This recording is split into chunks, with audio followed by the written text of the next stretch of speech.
paz do Senhor Jesus. Estamos aí em mais uma aula, mais uma videoaula da Palavra de Deus, né? Eu sou o pastor José Roberto Varrese, da Igreja Unida do Jardim Ângela, e te agradeço por ter assistido e divulgado os nossos vídeos, né?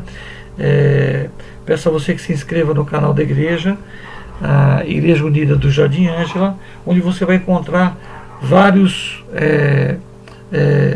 vídeos de homens e mulheres de Deus, tá ok? Vamos dar andamento aqui, vamos sair de cena. Eu aprendo um dia. Então, os tópicos abordados no dia de hoje. Eis que venho sem demora, uma visão geral dos eventos escatológicos, aula de número 8, ok? Está aí meu endereço de e-mail, de Facebook e do Instagram. Continuando com o tema, o arrebatamento será na tribulação? Tá? É uma pergunta, ok? Na verdade é uma vacina, se assim que eu posso dizer, uma vacina, um antídoto contra os argumentos dos irmãos que creem na midi-tribulacionismo, onde creem no arrebatamento no meio da tribulação, ou dos pós-tribulacionistas que creem no arrebatamento após terminar a tribulação. Tá? Aula 8, parte 2 de 2. Estudaremos hoje então o que? Para finalizar esse assunto, né? Será o segundo vídeo, parte 2 de 2.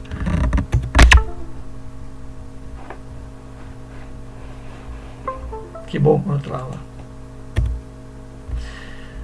Nós vamos analisar, me perdoe os irmãos que não são pré-tribulacionistas, mas a incoerência, segundo a nossa visão, fora do pré-tribulacionismo, os propósitos do arrebatamento, os tipos e figuras do arrebatamento, a última trombeta de 1 Coríntios. Eu estava extremamente ansioso para falar sobre esse assunto.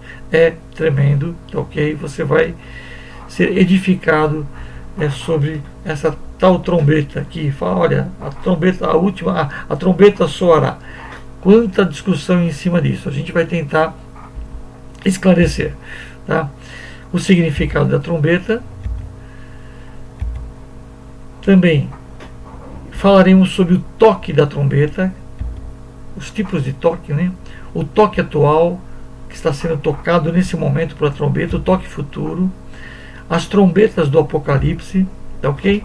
E aí, para finalizar, né, essa etapa inicial, antes de começarmos com toda a nossa argumentação, queria lembrar você que nós temos já 8 aulas, tá?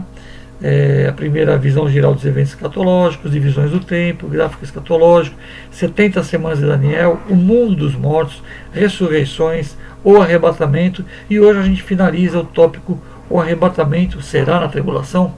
A pergunta, tá ok? Se você tem sido edificado, compartilhe, tá? Vidas têm sido alcançadas com certeza através desse trabalho e o nome do Senhor tem sido glorificado. Tá ok? Então nós vamos começar pela incoerência fora do pré-tribulacionismo. Bom, irmãos, continuando então com a nossa defesa sobre passará a igreja pela tribulação, né? Essa relação entre arrebatamento e igreja, né? Então a gente já discutiu bastante, mas ainda há muita argumentação para a gente discutir. Nós vemos uma incoerência fora do pré-tribulacionismo, tá? Então, se nós analisarmos as outras correntes, a gente vê algumas incoerências segundo a ótica pré-tribulacionista. Com certeza, eles que acreditam numa visão midi-tribulacionista ou pós-tribulacionista, vem muita incoerência também na pré-tribulacionista, tá? Nosso objetivo é você ter um embasamento, tá? Não adianta eu chegar aqui e falar assim, olha, a igreja vai ser arrebatada antes e pronto. Não, você tem que ter uma noção daquilo que você acredita. Por quê? Né? Ninguém está aqui para empurrar conceito. Desculpa, definir, olha, vai ser dessa forma. Mas a gente está aqui para demonstrar conceitos, para que você tenha poder de análise, argumentação e saber discutir sobre o assunto, né? Importante. Então vamos lá. Nenhuma passagem durante o período da tribulação, o termo igreja é usado em referência aos crentes na terra. A palavra igreja nós já discutimos, né? Que ela não existe, tá? Mas não há nenhum indício de tratativa com a igreja, mesmo que não se fale a palavra, né? O termo igreja. Não há nenhuma tratativa direto aos crentes que supostamente ficassem no durante o período da tribulação, tá? Então é estranho Deus não deixar nenhuma instrução, né? Voltando a lembrar que a palavra igreja, ela volta no final do Apocalipse, lá em 22:16, como conclusão da profecia.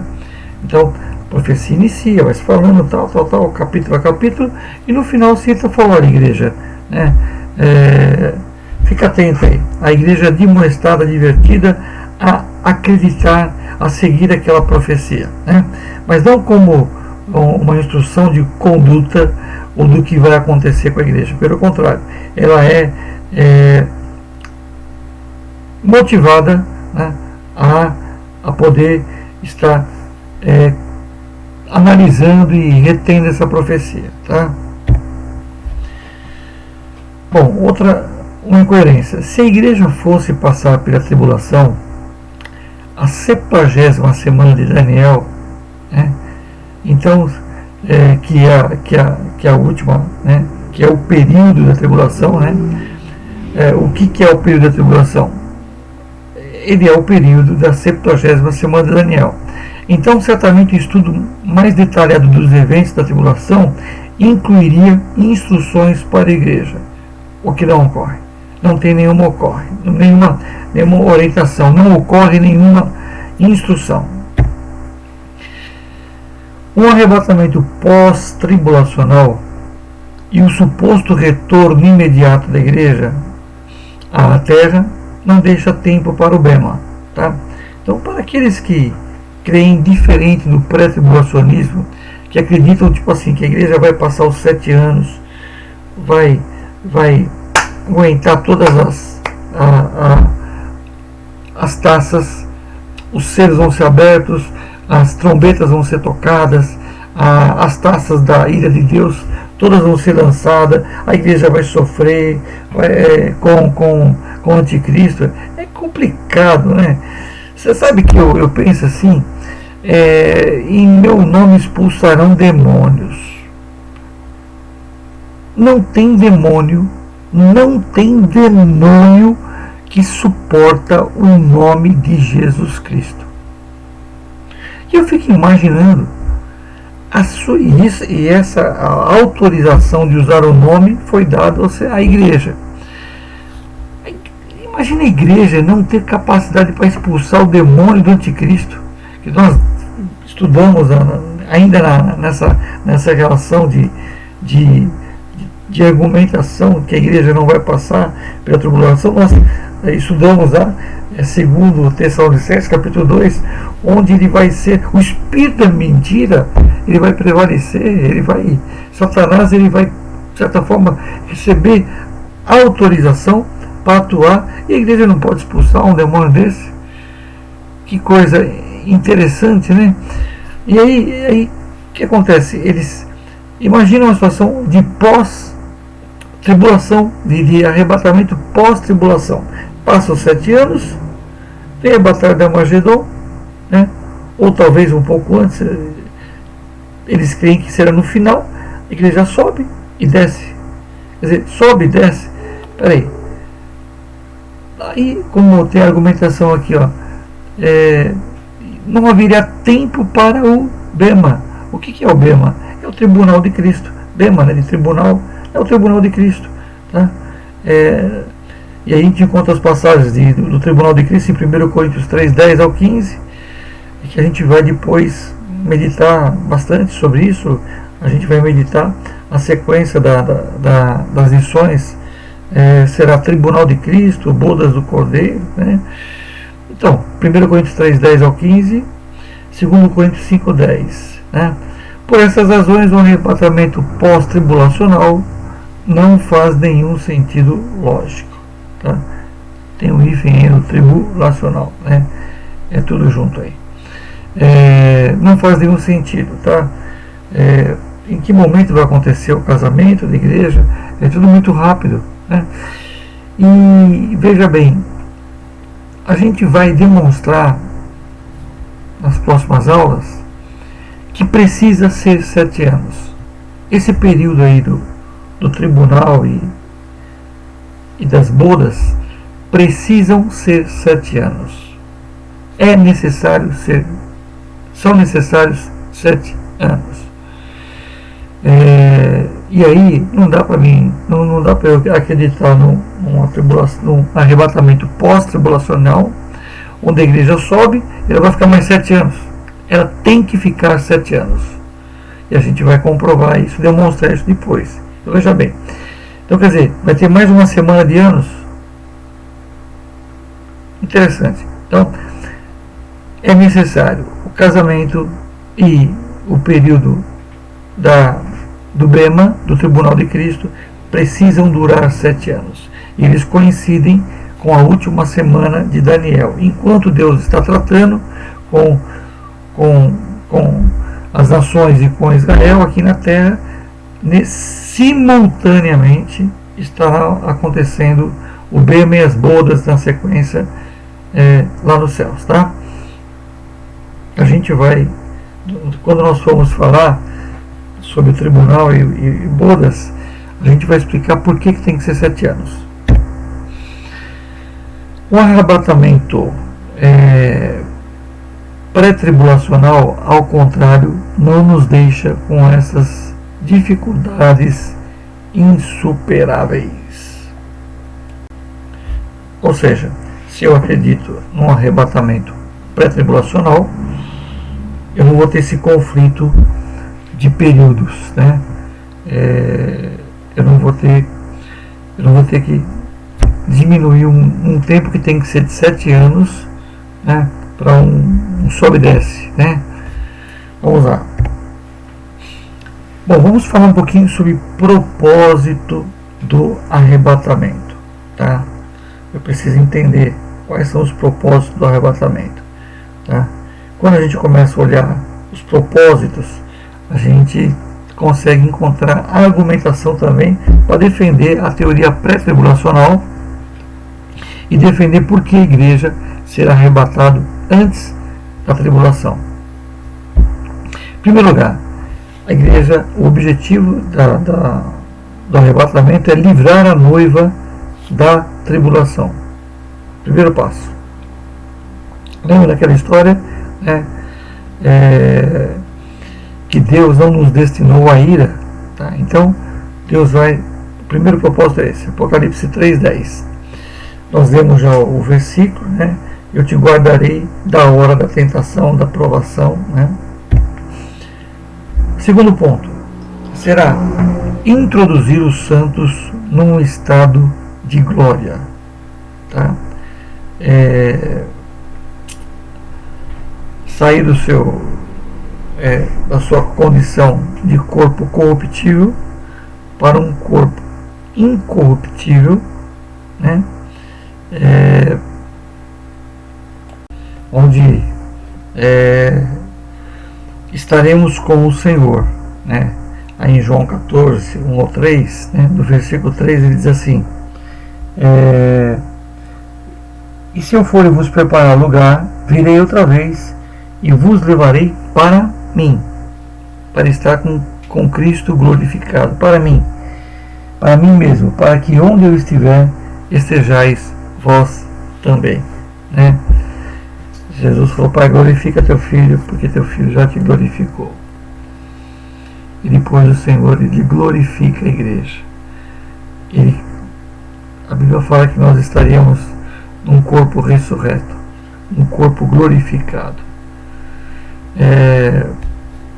Não é mais essa carne que perece, esse cabelinho aqui que embranquece, essa vista aqui que precisa de óculos, esses dentes aqui que se não cuidando já cuidando já dão problemas, né? Então a igreja será glorificada, a noiva de Cristo, né? Ela se transformará na esposa, um novo corpo. E aí a gente vê também que seria produzir a transformação, onde o Senhor diz lá em Filipenses 3, 20 a 21, assim: mas a nossa cidade está nos céus, donde também esperamos o Salvador, o Senhor Jesus Cristo, que transformará o nosso corpo abatido para ser conforme o seu corpo glorioso, segundo o seu eficaz poder, de sujeitar também a si todas as coisas. O arrebatamento ele tem o propósito de conduzir a igreja para o tribunal de Cristo. Tá? Num dado momento aí a gente pretende falar, se Deus permitir, a respeito dos julgamentos, os julgamentos de Deus. Não sei como é que vai chamar o vídeo, tá? Eu não sei se de repente eu fale, quando eu for falar sobre o tribunal de Cristo, eu aproveito para falar sobre todos os tribunais, né? A gente tem aí juízo sobre as nações, nós temos o grande trono branco, né? Nós temos o tribunal de Cristo, nós temos alguns julgamentos de Deus. Tem gente que coloca 7 julgamentos, outros falam que são 3 julgamentos, né? Em algum momento a gente vai discutir, mas especificamente o arrebatamento tem propósito de tirar a igreja daqui desse local, né? Existe uma palavra hebraica, não me lembro agora, que a respeito da ressurreição, onde alguém precisa ser julgado, precisa estar vivo, né? E o tribunal de Cristo ele será feito com a igreja ressuscitada para aqueles que morreram. É necessário ressuscitar para quê? Para comparecer perante o tribunal vivo, né? Um morto não vai comparecer, né? Teoricamente um morto, né? Ou em estado de descanso, né? Não vai comparecer perante um tribunal. Então Cristo ressuscita ele, e para estar naquele ambiente celestial, olha, a Bíblia fala que ninguém jamais viu a Deus. O nosso corpo não é capaz de suportar a presença de Deus. Moisés quis ver a Deus e ele teve que entrar numa rocha, numa brecha, numa fenda, e Deus ia passar de costa rapidamente, porque ele desejou ver, né? Então ninguém jamais viu a Deus. Nosso corpo não consegue suportar, né? A não ser através de uma teofania, né? Que são uma aparição de Deus incorporada aí, né? Para a gente poder suportar a presença dele, tá? Aí alguém me fala assim, mas Moisés não falou que Deus falou com Moisés cara a cara? Aí é um sentido de voz a voz, né? Ele conversou com Deus voz a voz, tá? Mas não que ele viu a face, mas ele falou abertamente, diretamente com Deus. Esta seria uma explicação, né? Porque figuradamente falou cara a cara, né? Mas gente, não tem sentido, né? Se Deus mandou ele entrar na brecha para não ser fulminado, né? E Deus passa de costa, né? Como é que ele falou face a face, né? Olhando no olho? Aí o sentido é figurado. Bom, um dos outros propósitos do arrebatamento é levar a igreja para o casamento, as bodas do Cordeiro, né? Que a gente vai ver citado lá em Apocalipse 19, 7, 8. Tá ok? A Bíblia fala que Cristo está preparando a sua igreja. Preparando a sua igreja, né? Para si mesmo. Ele vem buscar a igreja, né? Vamos lá, senão a gente vai acabar entrando na aula das bodas já. E o propósito do arrebatamento é que, como a Bíblia fala que Cristo ele voltaria, né? Ele voltaria com a multidão de santos, né? Como nós cremos que Cristo vai voltar lá em Apocalipse 19 para assim exercer o juízo sobre as nações, a Bíblia fala que ele vem acompanhado com uma multidão, né? Inclusive naquele momento ali a gente vê a presença de uma multidão ali nos céus, pouco antes da descida do Senhor, do retorno na sua segunda vinda. Então, o objetivo do arrebatamento é levar para depois voltar casado, retornar na segunda vinda com a sua esposa. Apocalipse 19, 14 e Judas 1, 14 a gente já leu na aula anterior, né? Bom, a Bíblia ela dá algumas demonstrações para nós de sentido figurado do arrebatamento, tá? Enoque ele é uma representação,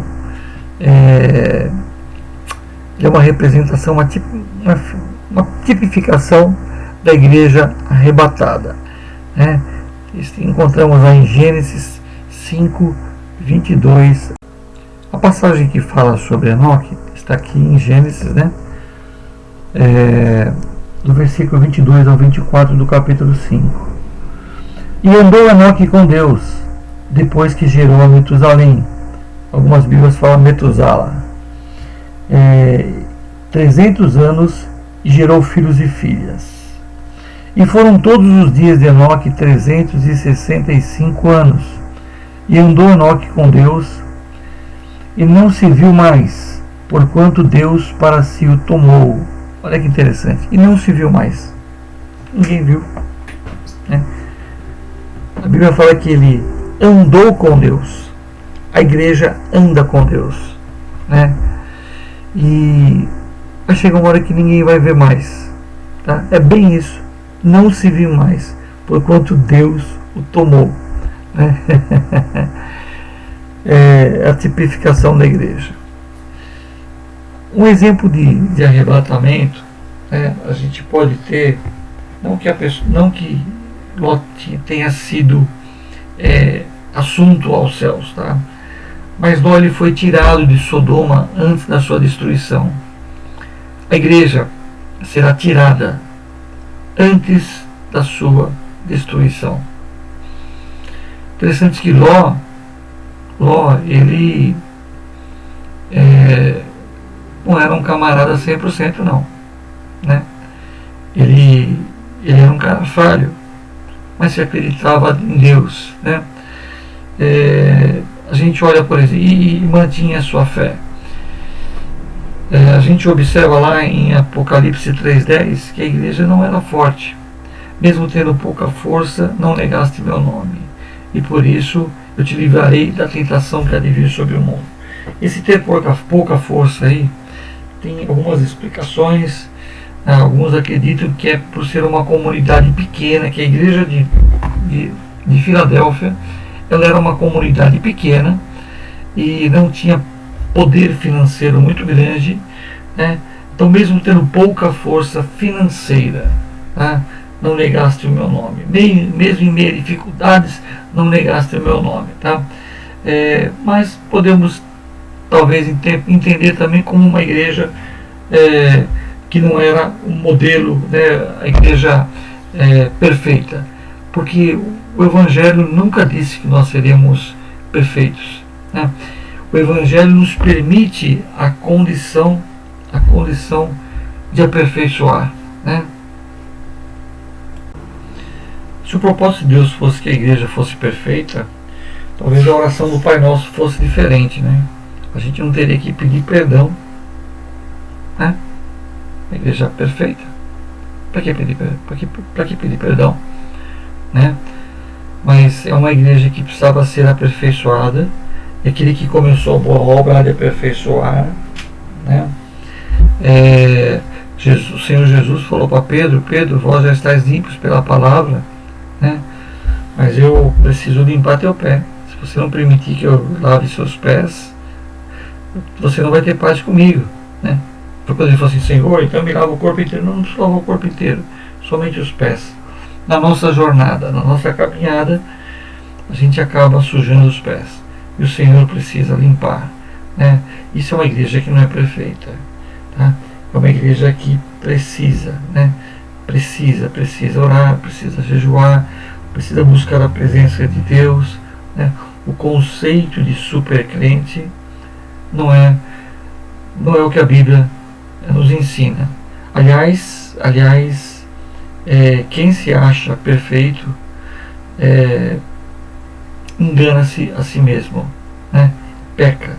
Ele passa a viver uma vida hipócrita, e ele não desfruta das benéfices do Evangelho, porque ele vive de uma máscara, né? E a partir do momento que ele rasga o seu coração, a partir do momento que ele já não mais, né? A partir do momento que ele reconhece os seus pecados, ele abre o seu coração, né? O seu coração fica quebrantado, e um coração quebrantado e contrito Deus não despreza. Então, Ló representa a igreja que foi tirada, né? Que será tirada antes da destruição, da ira de Deus. Elias, né? Deus revelou que ele seria arrebatado, né? A igreja sabe que será arrebatado, né? Elias foi avisado: Elias, você vai ser arrebatado. E ele estava para lá e para cá, sabendo, né? A igreja também sabe, né? A igreja, ela aguarda ansiosamente, né, a sua vinda. Agora, um tema muito agradável, tá? Leiamos esse versículo, né? No momento, num abrir e fechar de olhos, que nós já falamos na aula anterior, né? Na parte da aula anterior, que isso aqui são milésimos de segundos, ante a última trombeta, porque a trombeta soará e os mortos ressuscitarão incorruptíveis, e nós seremos transformados. 1 Coríntios 15, 52. Tá? Olha que coisa interessante. A última trombeta de 1 Coríntios. Que trombeta é essa? A gente vem falando que ela não é a trombeta lá do Apocalipse, né? A última trombeta aqui não é a última trombeta dos juízos de Deus. Aquelas trombetas, elas anunciam juízos divinos, destruição. E a igreja não vai estar aqui para ouvir essa trombeta. Ah, mas como é que fica então? Que trombeta é essa? Vamos lá. Porquanto o Senhor mesmo, dada a sua palavra de ordem, ouvida a voz do arcanjo e ressoada a trombeta de Deus, descerá dos céus, e os mortos em Cristo ressuscitarão primeiro. Então a gente vê a trombeta, estamos falando da mesma trombeta. Que trombeta é essa? A trombeta de Deus aqui mencionada é a mesma de 1 Coríntios 15, 52. Bom, começa a entender o conceito aí. Primeiro a gente vai falar de a trombeta do Evangelho, conclamando para a salvação em Jesus Cristo. Ela ressoou por quase 2000 anos. Tá? Nós hoje, nesse momento que nós estamos vivendo, uma trombeta está sendo soada. É a trombeta da proclamação do Evangelho. Com que base a gente tem isso? A gente já vai ler um texto lá em Números, que nos dá base para isso. Nesse momento, a trombeta da salvação está sendo tocada, né? Os povos estão ouvindo a trombeta. Quando um crente abre lá a passagem bíblica, lê a palavra para alguém, quando alguém fala Jesus te ama, Jesus salva, a trombeta está sendo tocada. Você, querido irmão, querida irmã, você é trombeta de Deus. Você está anunciando o Evangelho, tá ok? Em breve se ouvirá a última trombeta. Tem uma trombeta em andamento. Vai chegar uma hora que essa trombeta ela cessa pela igreja, tá ok? E é tocada a última trombeta. O Evangelho deixará de ser pregado, a dispensação da graça chegará ao fim e a igreja estará concluída. O período, né? O período, né? A plenitude dos gentios, tá ok? Na salvação, lá na tribulação não será pregado o Evangelho, com certeza, será pregado. Mas o momento é esse, o momento do soar a trombeta, é esse. O momento de se cumprir, né, o simbolismo das trombetas que o livro de Números nos ensina, é esse o momento. Significado da trombeta. Em que será que pensaram os Tessalonicenses, que em grande parte eram judeus, quando Paulo escreveu sobre a trombeta? Tá? Imagina, está conversando com muitos judeus lá e Paulo fala sobre a trombeta. Olha, o povo judeu, eles têm uma afinidade, eles têm uma vivência com trombetas. Inclusive Paulo fala, né, em Coríntios, né, como é que fala? Se a trombeta der sonido incerto, quem se preparará para a batalha? O toque da trombeta, o sonido dela, prepara Israel para algo. Se falavam com o povo através do uso desse instrumento. Então, quando Paulo fala para os Tessalonicenses a respeito da trombeta, eles entendem que será um sinal emitido, né? Emitido da parte de Deus. Eles estavam familiarizados com a palavra trombeta. Interessante que quando Paulo fala sobre isso aos Tessalonicenses, o Apocalipse ainda não existia. Portanto, eles ainda não sabiam nada sobre as 7 trombetas e de juízo ali descritas. Ou seja, para eles ainda têm um conceito de trombeta, o conceito judaico. Ok? Não de Apocalipse, que eles não conheciam. Outro ponto. Por isso, certamente, eles pensaram na trombeta da salvação de Números capítulo 10, do versículo 2 ao 10. Tá? O que acontece nesse trecho? Nesse trecho do Antigo Testamento são mencionadas 2 trombetas que eram tocadas em certas ocasiões. Que trombetas eram essas, né? Olha lá. A ordem de Deus dizia: faze 2 trombetas de prata, de obra batida, as farás. Servir-te-ão para convocares a congregação e para partida dos arraiais. Números 10, 2. Então, a gente sabe que as coisas do Velho Testamento, elas são como que sombras para as coisas futuras. Tá? Por exemplo, todo o sacrifício que a gente vê lá no Velho Testamento, né, do Cordeiro, né, quando Jesus aparece, João fala: eis aí o Cordeiro de Deus que tira o pecado do mundo. Né? Então aquele Cordeiro que morria lá, ele era a sombra, né, da figura. A figura era Jesus Cristo. Né? Quando a gente olha, por exemplo, lá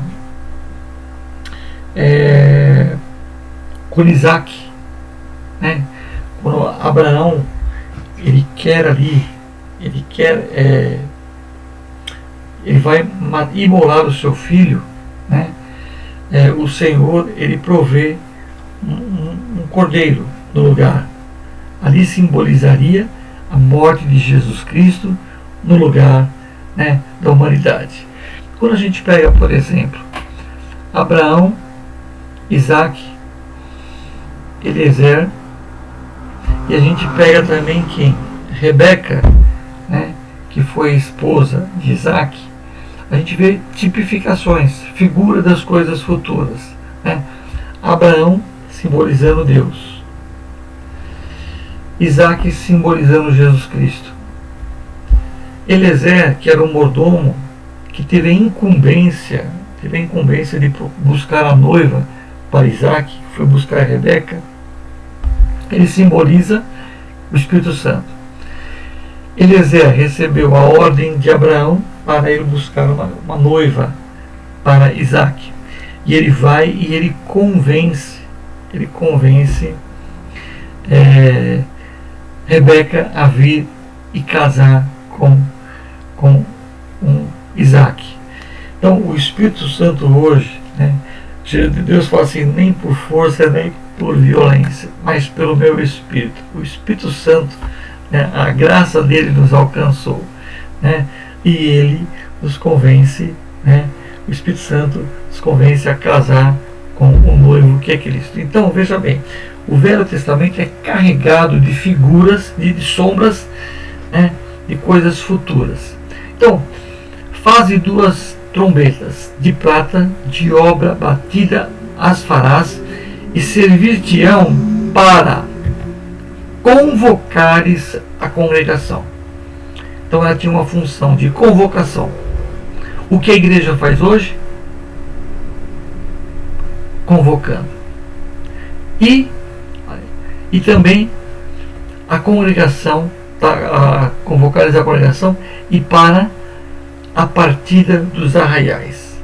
Olha que coisa interessante. Então a igreja, as 2 trombetas tinham a função de convocar a congregação e convocar para a partida dos arraiais. Batam em retirada, né? Uma é para chamamento e a outra é para partida, né? Tinha 2 funções, tá? Não quer dizer que cada uma tinha um toque, não é isso, né? Os toques de ambas, né? Os toques de ambas tinham essa função. Não é que uma era tocada, né, somente para convocar, né? Elas tinham, né, era o sonido, né? O sonido da trombeta. Por um lado, portanto, essas trombetas de prata eram tocadas para convocar, chamar, juntar e reunir. Tá? Então, por um lado, ela tinha essa função: convocar, chamar, juntar, reunir. Tocava lá, né? E o povo entendia que estava sendo convocado. Venham, né? E por um outro lado, essa trombeta ela poderia ser utilizada para levantar do acampamento e partir para a saída. Vai entendendo aí, né? Bom, eu acabei colocando talvez um versículo aí fora de ordem, tá ok? Mas já que ele entrou aí, vamos lá. Uma das argumentações, tá, que a gente utiliza, tá fora de ordem, apareceu, vamos explicar aí, tá? De forma iminente, né? Uma das argumentações que a gente acredita que a igreja não passará pela tribulação, né, é esse versículo em Apocalipse 19:6. Há uma multidão nos céus que está com Cristo nos momentos da boda do Cordeiro, né? Essa é a igreja. Então a igreja estará no céu. Essa multidão é a igreja antes dele descer, né, para a sua segunda vinda, né, que será em 19:11. Desculpe aí, mas mais uma argumentação, tá? Bom, voltando ao assunto das trombetas, isso não tem um sentido profético? Olha só, Por um lado, convocar, chamar, juntar e reunir, e por outro lado, para levantar e partir. Por um lado para convocar, e outro para juntar, e outro para partir. Isso tem sentido profético? Será que não tem? Vamos lá. Convocação, chamamento. Eu posso comparar isso com a pregação do Evangelho. Pregação do Evangelho para vir para Jesus. Muitos são chamados, até que a plenitude estiver reunida. Você já ouviu essa trombeta? Oh, glória a Deus. Você não sabia, né? Não tinha parado para refletir nisso? Um dia a trombeta do chamamento te alcançou, me alcançou. E eu não aceitei ele. Ele me aceitou. Ele me aceitou. Ele tratou das minhas feridas. Eu ouvi um som. Você ouviu um som. A trombeta está tocando. Está tocando, tocando, tocando. Perturbar os moradores da terra. Tem muita gente tocando a trombeta no ar. Através da internet. Através do rádio. Televisão. Púlpitos. Folhetos. A trombeta está tocando. A trombeta está tocando. E muita gente não está ouvindo essa trombeta. Muita gente com comichões no ouvido. A Bíblia fala que a igreja teria comichões, poderia ter comichões no ouvido e ser enganado. Muita gente, o Evangelho está encoberto para muita gente e é para a vergonha nossa. A Bíblia fala que quem tem ouvidos para ouvir, ouça a palavra de Deus. Muita gente tem ouvido, mas não é ouvido para ouvir a trombeta do chamamento. Compete à igreja tocar essa trombeta, anunciar o chamamento. Vem, quem tem sede, venha, venha, de graça, tomai, né? De graça, de graça. Vai pelos campinas, pelos valados, pelas montanhas. Convida pessoas para o Evangelho. Ir por todo o mundo, anunciar o Evangelho, ensinando, batizando em nome do Pai, do Filho e do Espírito Santo. A igreja tem a função de tocar essa trombeta. Essa trombeta é a nossa missão. Ainda mais nos dias que nós vivemos. Muitas vezes nos vemos envolvidos com outros problemas. E quando a gente está envolvido com outros problemas, nós perdemos o foco. Toma a trombeta na mão, meu querido. Toma a trombeta na mão, minha irmã. Enche o pulmão e solta o sonido. Solta o sonido certo para livrar os homens. Para livrar os homens do mal. Para livrar os homens.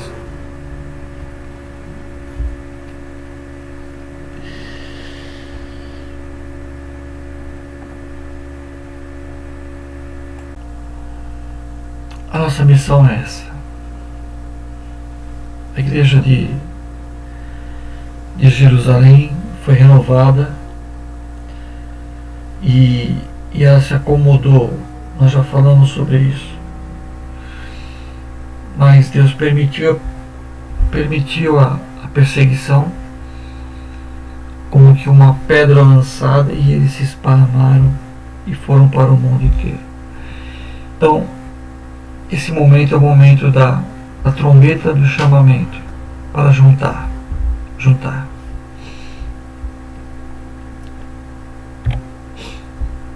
E a outra é a trombeta da partida. Ressurreição, arrebatamento para a casa do Pai. A última trombeta vai soar. A primeira vai cessar para dar lugar à trombeta do arrebatamento. a trombeta da partida. Hoje nós tocamos uma trombeta, mas vai chegar um momento, e a gente ouviu e se converteu, chegar um momento que nós iremos ver, ouviremos a trombeta que só você vai conseguir ouvir individualmente, cada um dos santos. O mundo não vai ouvir, o mundo não vai ouvir, somente aquele que tem ouvidos para ouvir. Somente aquele que está sensível ao Espírito Santo, somente aquele que tiver com os sentidos aguçados para ouvir. E aí será um chamamento para a glória do Senhor. Vinde, vinde, vinde, vinde, vinde, noiva minha, vinde, igreja minha. É a nossa esperança, irmãos, é a nossa expectativa. Não há preço que pague, por isso que é de graça. Vai ficar tudo aí, vai ficar tudo aí. Porque o reino é isso. O reino é semelhante ao homem que colecionava pérolas, negociava, mas um dia ele encontra uma pérola maior e ele vai e vende tudo que tem pela pérola maior. Tudo isso aí vai ficar, tudo isso vai ficar, casa, carro, tudo isso vai ficar. Coisas que Deus sabe que nós precisamos, mas são perecíveis. Me desculpe, mas eu fico muito sensibilizado quando eu vejo essas promessas, porque para mim é a minha esperança. E tem que ser a sua esperança. Tem que ser a esperança da igreja. O toque da trombeta. As diferentes maneiras de tocar a trombeta significavam, entre outras coisas, o seguinte: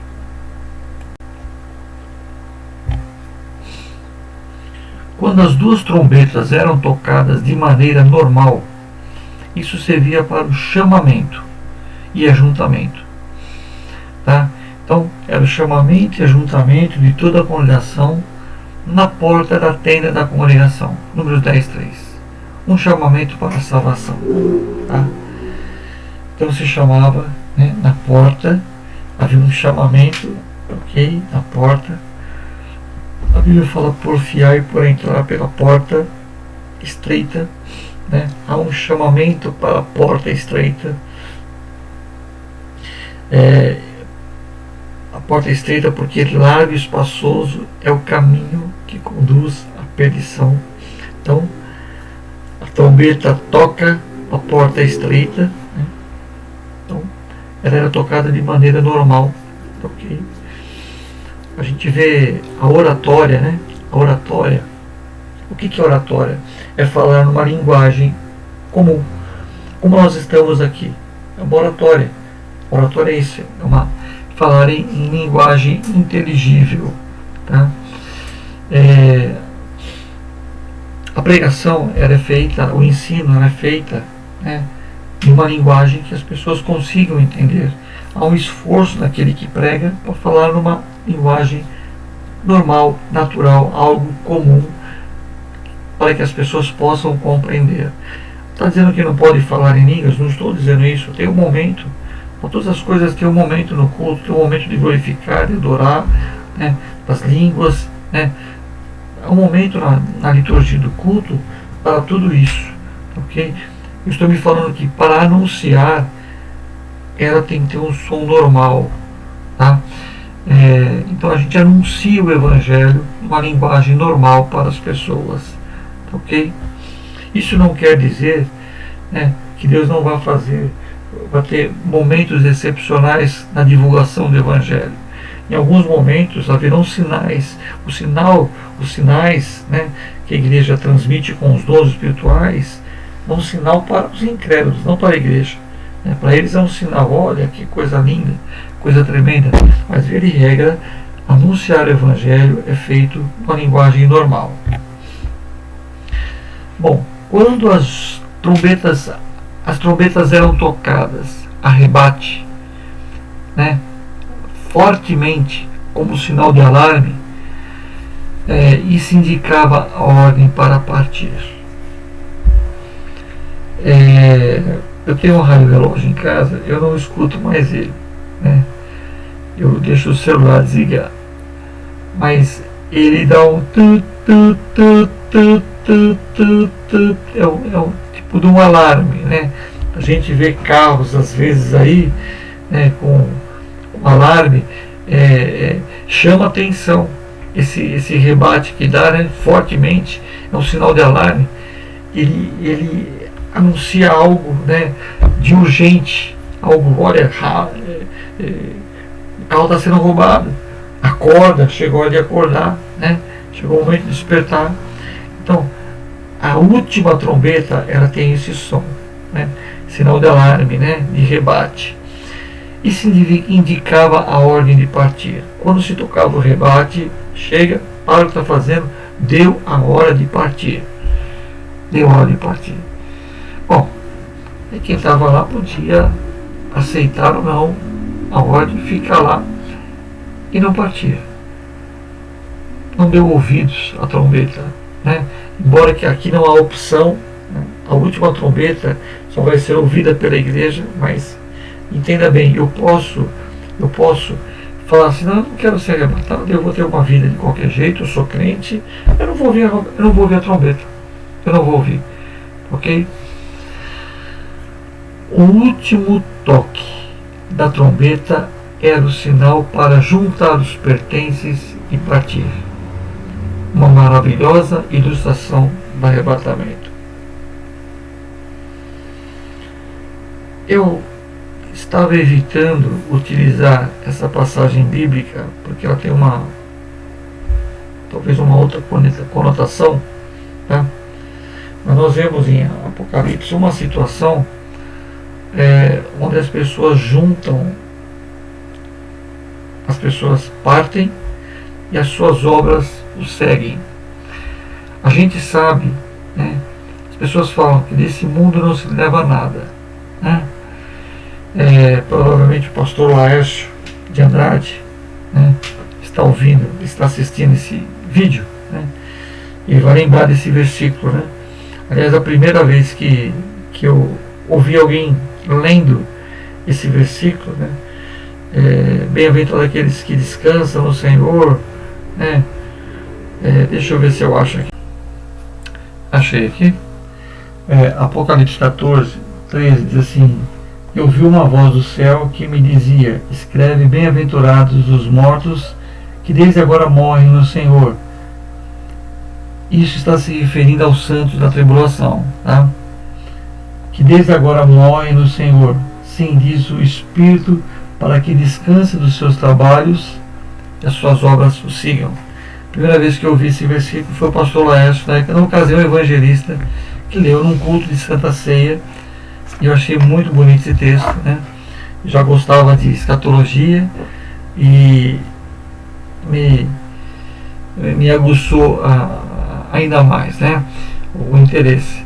Mas olha que interessante, né? As pessoas dizem que dessa terra, dessa vida não se leva a nada. Engano. Dessa vida a gente leva as nossas obras, ok?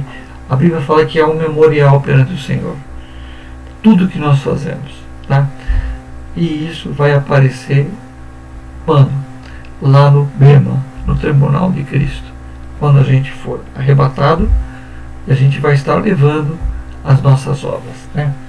Tem um hino que fala: posso tendo as mãos vazias. Se a pessoa quer cantar, né? Né? Posso tendo as mãos vazias, né, com Jesus me encontrar. Não. Eu vou apresentar algo para ele. E a gente vai falar sobre isso no tribunal de Cristo, tá? A gente vê então, agora ainda ressoa a trombeta do Evangelho. Está ressoando. E eu e você fazemos parte desse ressoar, né? É um ressoar, né, para chamamento e ajuntamento. Mas quando for tocada a última trombeta de Deus, com sinal de alarme para o arrebatamento, né? Ao mesmo tempo, olha que interessante, ela vai ter, para nós, ela vai ter um som de subida, mas ele vai ser um som para Israel de ajuntamento, né? Essa mesma trombeta para nós vai soar para partida, mas para eles para juntamento, né? Ajuntamento. Ao mesmo tempo, isso será um sinal para o ajuntamento de Israel, porque então terá chegado o tempo do seu salvamento. É o que concluímos em Números 10, 9, tá? Porque Israel vai ser o período da tribulação.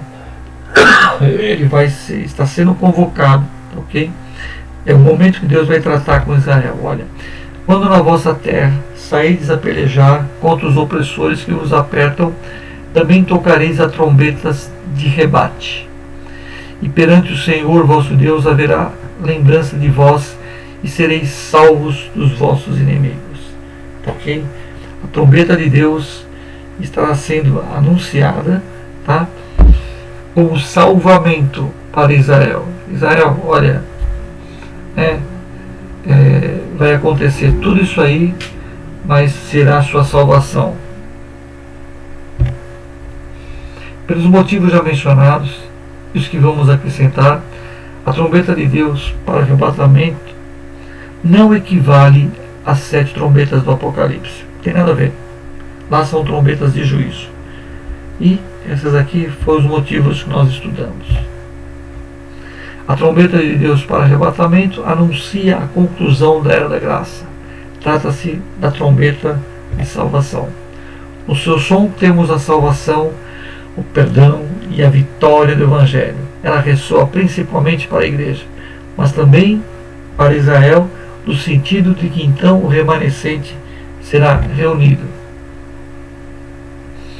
As trombetas tocadas pelos anjos de Apocalipse, entretanto, são todas trombetas de juízo sobre o mundo das nações que rejeitaram a Cristo. Além disso, os 24 anciãos, né,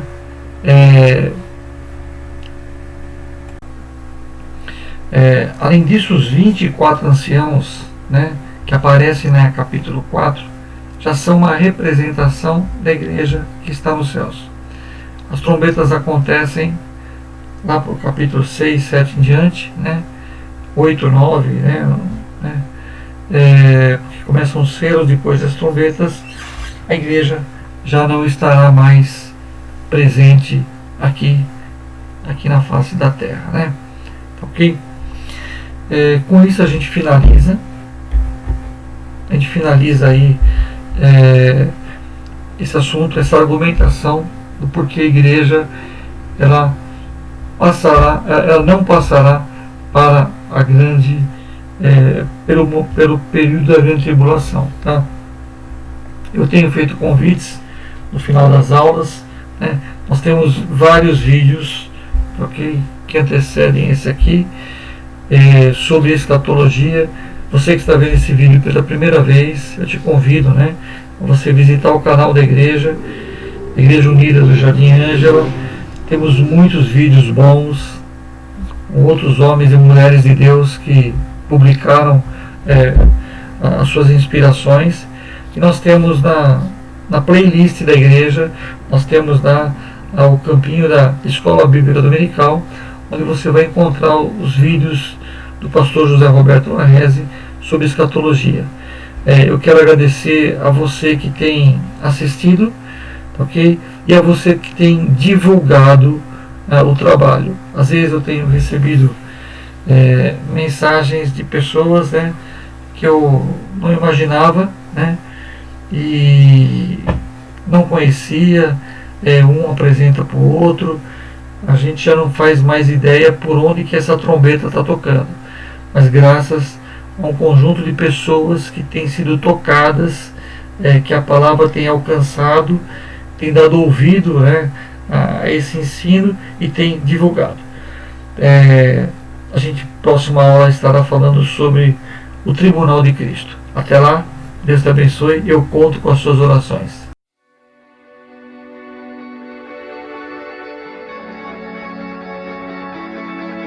Coroa de vida para os que suportaram a provação, Tiago 1,12. Há uma coroa de justiça para os que amam a sua.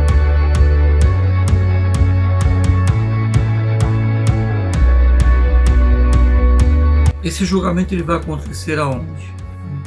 Com certeza será numa esfera das regiões celestiais.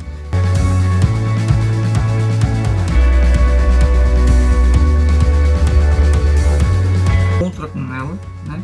Ele vem ao encontro da igreja e a igreja sobe. A sala do trono ela acontece um pouco antes dos juízos aqui na terra.